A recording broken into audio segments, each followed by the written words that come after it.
I come home at the end of a long day, the last thing I want to worry about is tripping on something on my way to the door.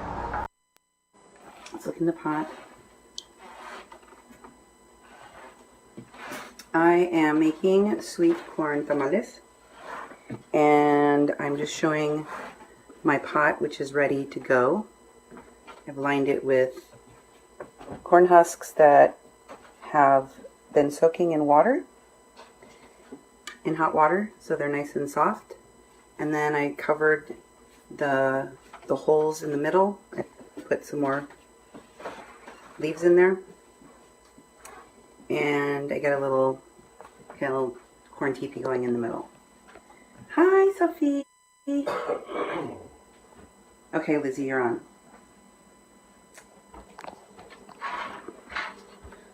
So, sweet corn tamales are different than regular tamales, right? If you haven't eaten sweet corn tamales, they can be made either in a sweet preparation or a savory preparation. Some people like to put raisins in these tamales. Some people like to put cheese. Some people like to put nuts, pieces of pineapple. It has sugar. I cut the sugar a little bit from the last recipe I made, and here is my batter that I'm going to be using.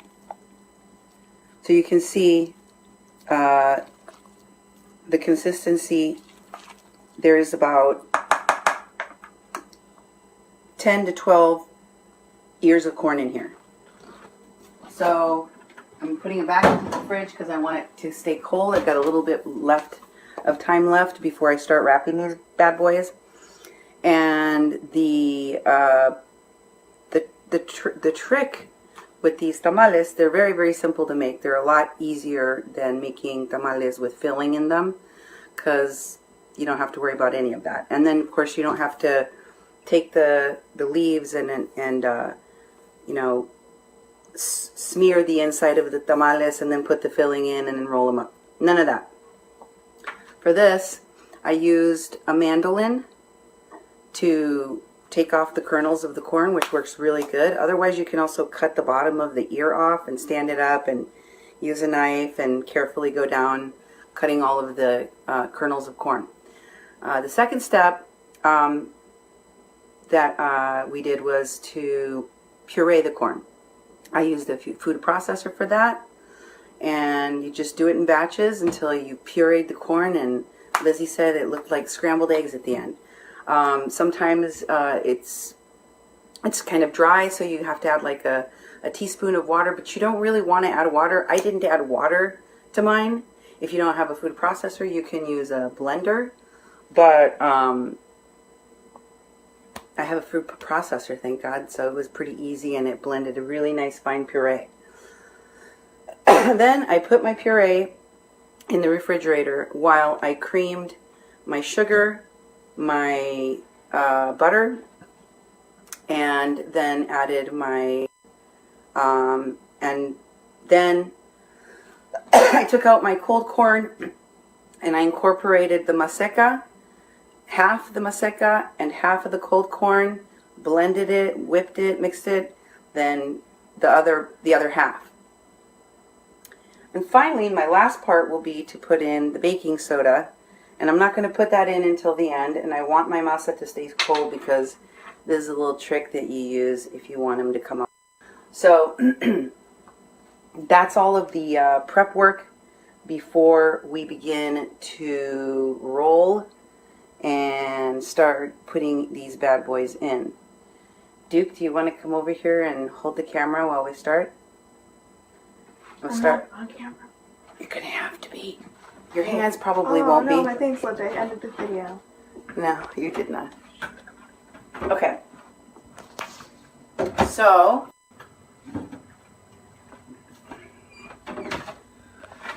I'm gonna go ahead and add the It hasn't been there for hours. the baking soda. It's only been. And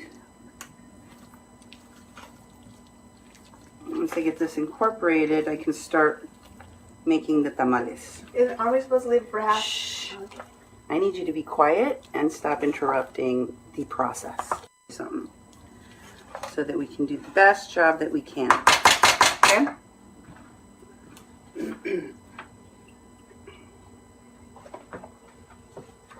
Now there is a trick to this because there's two sides to a corn husk. There's a rough side and there's a smooth side. And you're supposed to put the filling on the smooth side, not the rough side of the tamal, okay? So just feel, there's one of, this was about the size I wanted. So you want about 3 tablespoons of this inside. And I just use one of these spoons because I think it works well. Then you're gonna roll. And then you're gonna take the seam, and you're gonna place them, I'm gonna place them around this little teepee. Right for now, I'm just gonna slide them against the side there. So that, okay, Lizzie, why don't you come over here and stand by the leaves and hand me leaf by leaf by leaf, okay? Okay. You do that for me? Way over there? All right. It's got a assembly line. Separate. Rolling, rolling, rolling. Seam. And then set it inside. Next. The big one. Do you want me to cut them in half? No. I bet I could, though. I bet I could.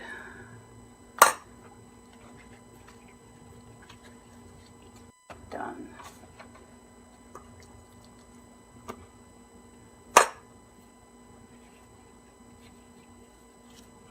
You can see it goes pretty fast, right? To make these. Can you get me some of the ones from the bottom? I don't like that one as much.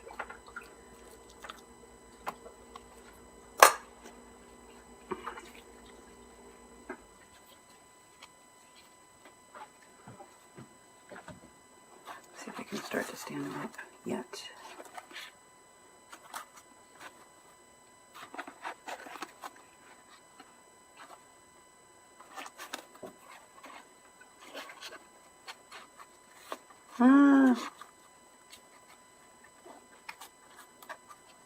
Will they stand?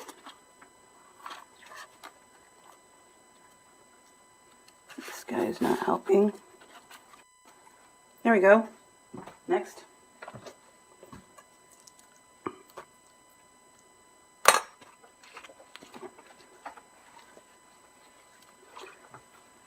Ah, they're all falling.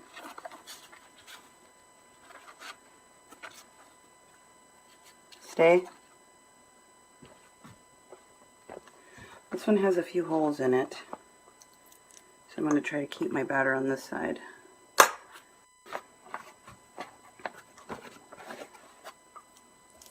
As you can see, it's really not a difficult process to make the tamales.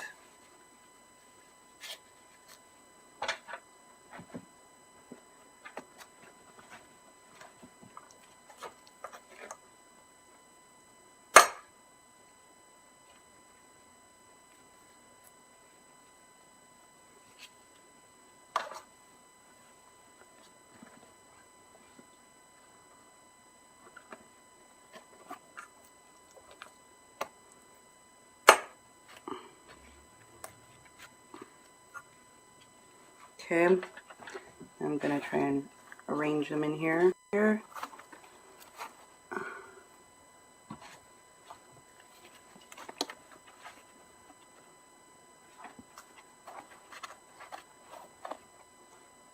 Thank you.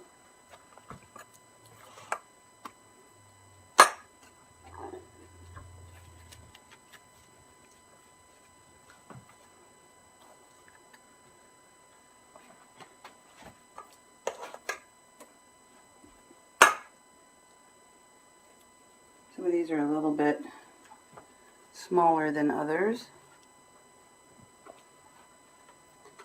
And if you get a leaf that's kind of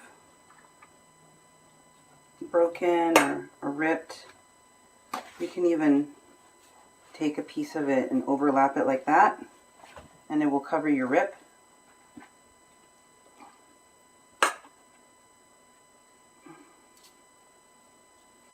And there you go.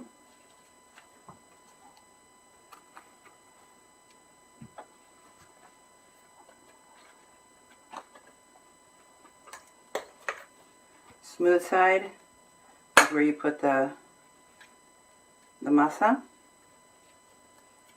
If your masa is too watery, it will ooze out of the end of your tamal. Now the cool part about making these other kinds of fillings or toppings instead of making fillings, and you can make them sweet or savory. Oops, we had a tamal try to commit suicide in here.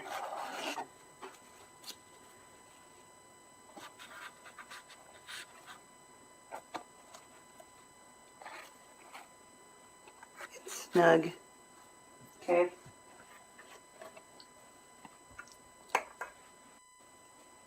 It's not an exact science, but the nice thing is that these go pretty fast.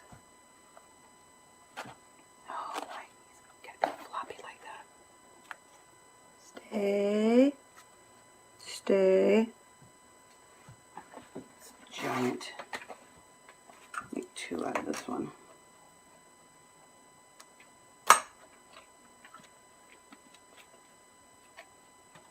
From the bottom, okay, Liz? Mm-hmm. Pretty please. Mm-hmm. And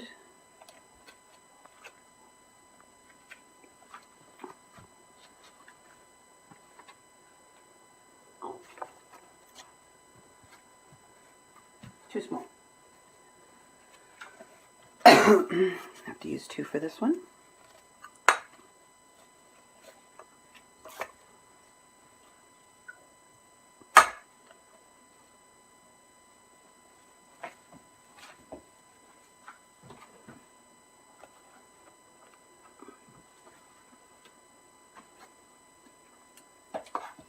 You can see it goes pretty fast.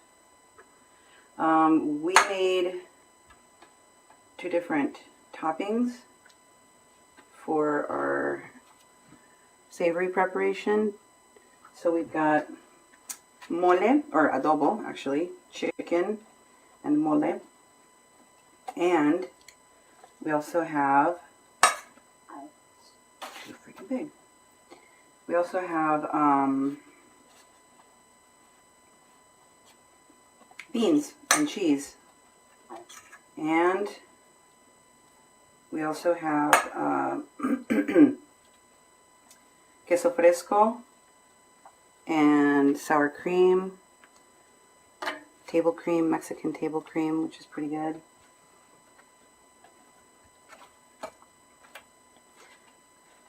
So one other trick that I did is that at the bottom of this pot, we threw in like 5 pennies.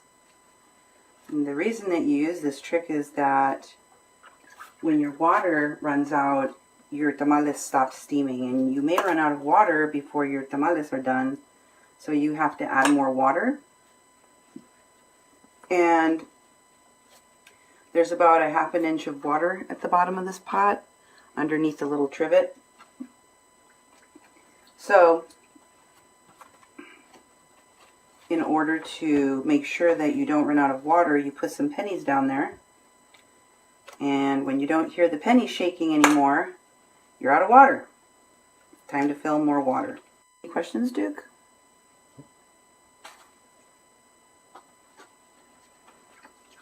Not from you, from anybody that's watching. Is there any questions?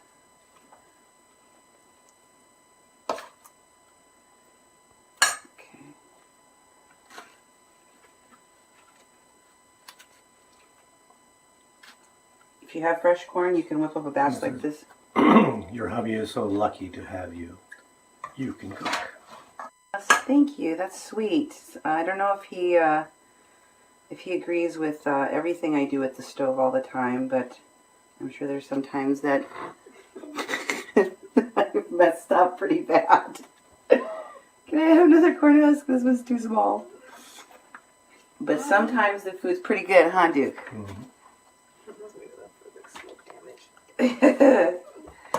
There are times when I've screwed up at the stove. We don't have to talk about that now. Tell what ingredients are inside that. The ingredients that are inside this, I put up on a recipe, the recipe I used for this. This is just pureed corn, about 10 ears of pureed corn, and 2 and a quarter stick of creamed butter with sugar. You cream the butter and the sugar together. Half a cup of sugar to the 2 and a quarter sticks of butter. And then you add to that about 2 teaspoons of salt. So first you puree the corn like I just told you, and I just put it in the fridge and keep it cold. Then I cream the butter and sugar together, 2 and a quarter sticks plus the half a cup of butter.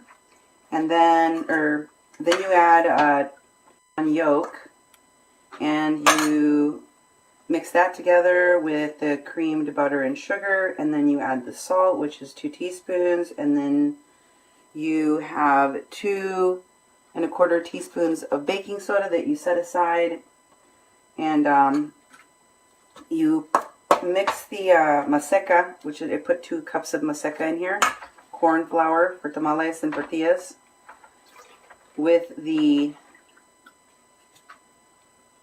cream, sugar, and butter and eggs and salt.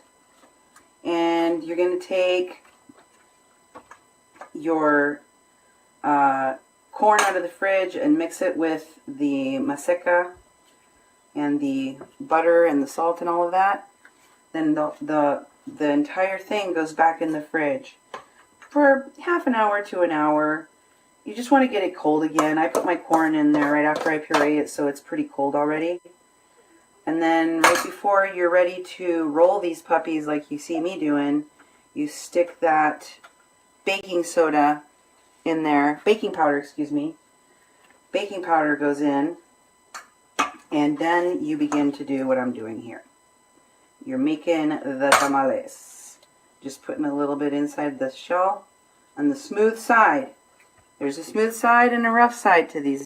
And that's the side you want to put your dough in. So, I'm almost done here. See? Normally this takes a bunch of people. Making tamales is like a all-day event. Takes forever. And the cool thing about the sweet corn tamale preparation is that I've made my my toppings, my mole and chicken ahead of time, and I've got my beans, and I've got some nice melty cheese, white cheese, for my second preparation.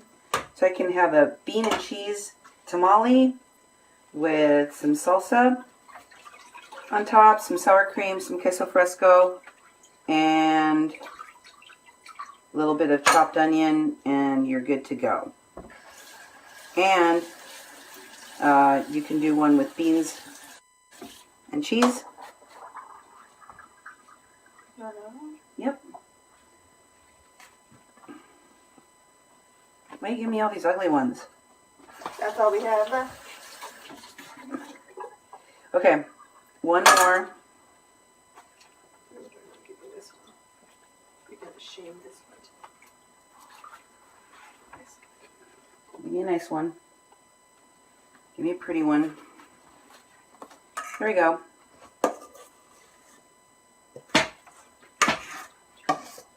Every little bit goes in.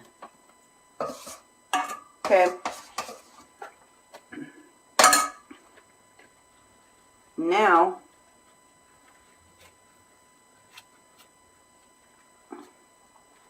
I filled the whole thing, and I'm going to take some of these leaves and put them on top. Okay, hand me the leaves, please. I'm going to go ahead and start topping it off with more leaves. Why? Because I want this to steam. So I'm taking the other leaves and putting them on top like this to cover my tamales.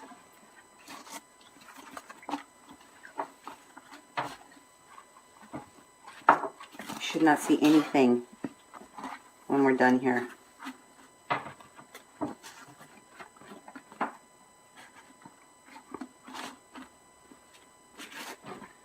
I made like a little tamale house. Tamale house. There we go. See how nice that is? Now, the last part is I'm going to stick wet towels on top. These are wet. I'm just going to do this to cover the whole thing when it starts to steam.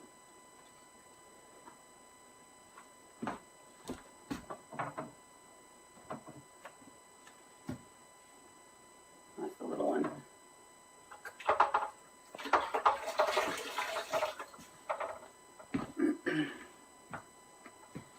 Last one.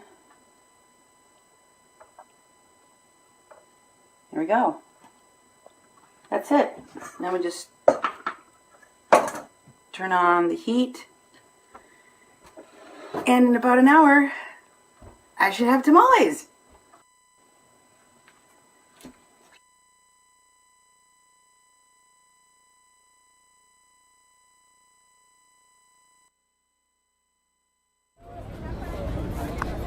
Look at that shawl. Nice.